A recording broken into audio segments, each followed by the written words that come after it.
আগামীকাল বাংলাদেশের মানুষ দীর্ঘ 18 বছর পরে একটি জাতীয় দিবস মন খুলে প্রাণ উজাড় করে স্বাধীনভাবে পালন করবে।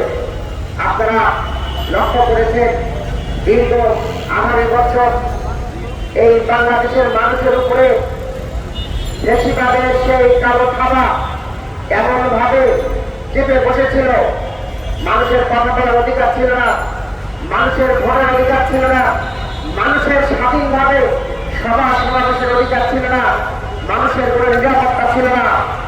ঘরের মধ্যে সাংবাদিক সাগরণী যে হত্যাকাণ্ড ঘটল, সেই হত্যাকাণ্ডের পরে তৎকালীন সেই বেশিরভাগের দোষক, তৎকালীন সেই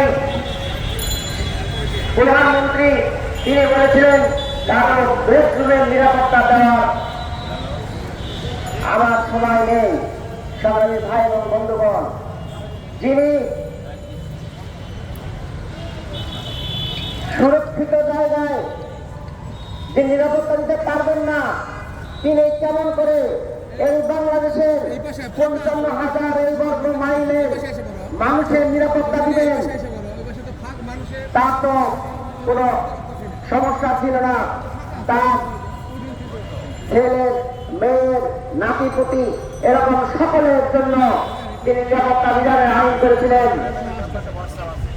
দেশে বিদেশে শত শত কোটি টাকা ব্যয় করে তার নিরাপত্তার ব্যবস্থা করেছিলেন। আর বাংলাদেশের মানুষের বলছে যে বেডরুমের নিরাপত্তা দেওয়ার সময় আমার নেই। সবাই ভাই এবং বন্ধুগণ, সেই বেশিরভাগ বাংলাদেশের মানুষের উপরে এমন জুলুম এবং নির্যাতন করেছিল, তারা বাড়িতে বাড়িতে সন্ন্যাসীর নামে পিতাকে ধরতে এসে সন্তানকে ধরে নিয়ে গেছে। তারা বাড়িতে এসে যখন পুরুষকে না পেয়েছে, মহিলাদেরকে ধরে নিয়ে নির্যাতন করেছে।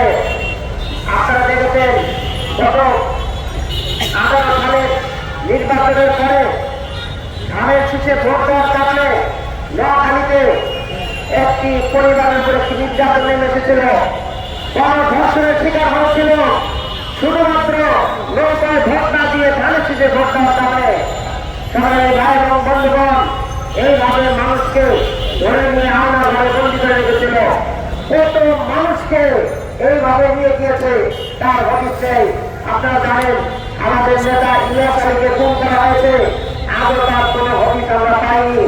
আমাদের শিবিরের অলিউল্লাহ মুকাদ্দেসকে খুন করা হয়েছে, তার হদিস এখন আমরা পাইনি। তারা ব্যারিস্টার আরমানকে নিয়ে গিয়েছিল, তারা ব্রিগেডিয়ার আমান আল আজমিকে নিয়ে গিয়েছিল। 7.5 বছর নির্যাতন করে একটি ঘরের মধ্যে বন্দী করে রেখেছিল। আমান আল আজমি যখন বের হলেন, তাকে হাসপাতালে নিয়ে যাওয়া হলো, এমনকি তাকে আইসিইউ সাপোর্ট দিয়ে তাকে সেই চিকিৎসা করা হয়েছে। এইভাবে তারা নির্যাতনের স্টিমুলার চালিয়ে এই বাংলাদেশের স্বাধীন মানুষগুলোকে পরাধীন করে রেখেছিল। আমরা মায়ের করে আছি, ওই ভারত পরিকল্পিত ভাবে এগুলো করতেছে। ভারত বাংলাদেশের ক্ষতি চায়, ভালো চায় না। ইতিমধ্যে দেখেছেন শুভেন্দু অধিকারী যারা রুগী তাদের হোটেল থেকে নামিয়ে দিয়েছিল, আবাসিক হোটেল থেকে খাবার কিনতে দিচ্ছিল না, চিকিৎসা করতে দিচ্ছিল না। ডাক্তাররা বলছিল ভারতে যদি চিকিৎসা নিতে আসতে হয় তাহলে পতাকায় প্রণাম করতে হবে। ভাই, ইতিমধ্যে আমার পরবর্তীতে কি হলো, যখনই বাংলাদেশের লোক চিকিৎসা নিতে যাচ্ছে না, ওই দেশে ঘুরতে যাচ্ছে না, নিউ মার্কেট যাচ্ছে না, ওই দেশের পত্রপত্রিকা লেখা শুরু করেছে। এবং জনগণ ওই মোদী সরকারের উপর খেপে গেছে যে বাংলাদেশ থেকে না আসলে আমাদের বিখ্যাত খাবার ব্যবস্থা হবে, ব্যবসা বন্ধ, হাসপাতাল বন্ধ, ক্লিনিক বন্ধ, হোটেল বন্ধ, নিউ মার্কেট বন্ধ হয়ে গেছে। তাই অন্য বলছে তাদের আসতে দিতে হবে, প্রয়োজনে চিকিৎসা ক্ষেত্রে ডিসকাউন্ট দেবে। আপনারা দেখেছেন ইতিমধ্যে ইরান সরকার ঘোষণা করেছে বাংলাদেশ থেকে কোন রুগী গেলে দেবে এবং ভারতের চেয়ে আপনার 50% কমিয়ে ওই দেশে চিকিৎসা সেবা দেবে। তাই আমি এই বর্তমান অন্তর্বর্তীকালীন সরকার তাদেরকে বলতে চাচ্ছি, ইদানিং আমরা দেখেছি একজন উপদেষ্টা তিনি বলেছে রাজনৈতিক দলগুলো তাদের ব্যক্ত করতে চায়। আমি ওই উপদেষ্টার উদ্দেশ্যে বলতে চাই, বাংলাদেশে সর্ববৃহৎ দল, সবচেয়ে জনপ্রিয় দল, যিনি স্বাধীনতার ঘোষণা দিয়ে যিনি দল গঠন করেছিলেন, সে শহীদটা ছিলেন জিয়াউর রহমান। তিনি ছিলেন বাংলাদেশের একজন দেশপ্রেমী। তিনি শহীদ হওয়ার পর একটি বাড়ি ছিল না, একটি গাড়ি ছিল না, একটি ফ্ল্যাট ছিল না, ব্যাংকের একটা অ্যাকাউন্ট ছিল না।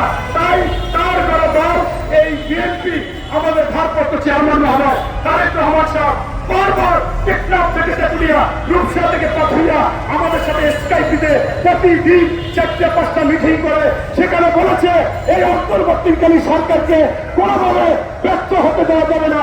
যদি এই সরকার ব্যর্থ হয় তাহলে বাংলাদেশ ব্যর্থ হবে, আমরা ব্যর্থ হব, রাজনৈতিক দল ব্যর্থ হবে, তাদের সহযোগিতা করবো এবং আমরা সেই সহযোগিতা করে যাচ্ছি। আপনি এই ধরনের কথা বলে বিভ্রান্ত করবেন না, বরঞ্চ আপনারা একটা উদ্যোগ নিয়েছেন, সাধুবাদ জানাই। আপনারা পেঁয়াজ এবং আলু আমদানি করবেন, সেই আমদানি দেশের মধ্যে ভারতের নাম নেই, এজন্য আপনাদেরকে ধন্যবাদ জানাই। পাশাপাশি আপনাদেরকে বলতে চাই, এখন পর্যন্ত আপনারা বাজারটা নিয়ন্ত্রণ করতে পারেননি, নিয়ন্ত্রণ করুন। যার যে লোক সিন্ডিকেটে আছে তাকে গ্রেফতার করুন। আপনারা এখন পর্যন্ত আপনাদের আশেপাশে ওই আওয়ামী খুনি হাসিনা, গণহত্যাকারী হাসিনা, যে হাসিনা 3টি গণহত্যা করেছে, পিডিআর গণহত্যা, মুসলমান হেফাজত গণহত্যা, আরটি ছাত্র জনতা গণহত্যা, এবং আপনারা গতকাল যে দেখেছেন এই খুনি হাসিনা পুরের সাথে জড়িত, তার ভাবনের দেবর তারেক সিদ্দিকী জড়িত। ওই তারেক সিদ্দিকী আমাকে নিয়েছিল, 7 দিন রেখেছিল, শেখ রেহানার বিরুদ্ধে বক্তব্য দেওয়ার জন্য খুন করেছিল। তাই আজকে এই তাদের আশেপাশে এই আওয়ামী লীগ খুনি হাসিনা প্রতাপটা যারা আছে, আমরা আইন শৃঙ্খলা বাহিনী তাদেরকে সমান, তাদেরকে আইনের আওতায় আনুন এবং বাংলাদেশ থেকে যত টাকা পাচার করেছে, যত অবৈধ টাকা এই আওয়ামী লীগের কাছে আছে, সেই টাকা যদি আপনি যদি তাদের আইনের আওতায় এনে সেই টাকাগুলো বাজেয়াপ্ত না করে, তাহলে তারা এই ষড়যন্ত্র করতে থাকবে। এইটা করে দ্রুত গুরুত্বপূর্ণ সংস্কার করে জনগণের ভোটে একটি নির্বাচন দেন, তাহলেই আপনার যথার্থ কাজ করবেন। ধন্যবাদ। আল্লাহ হাফেজ।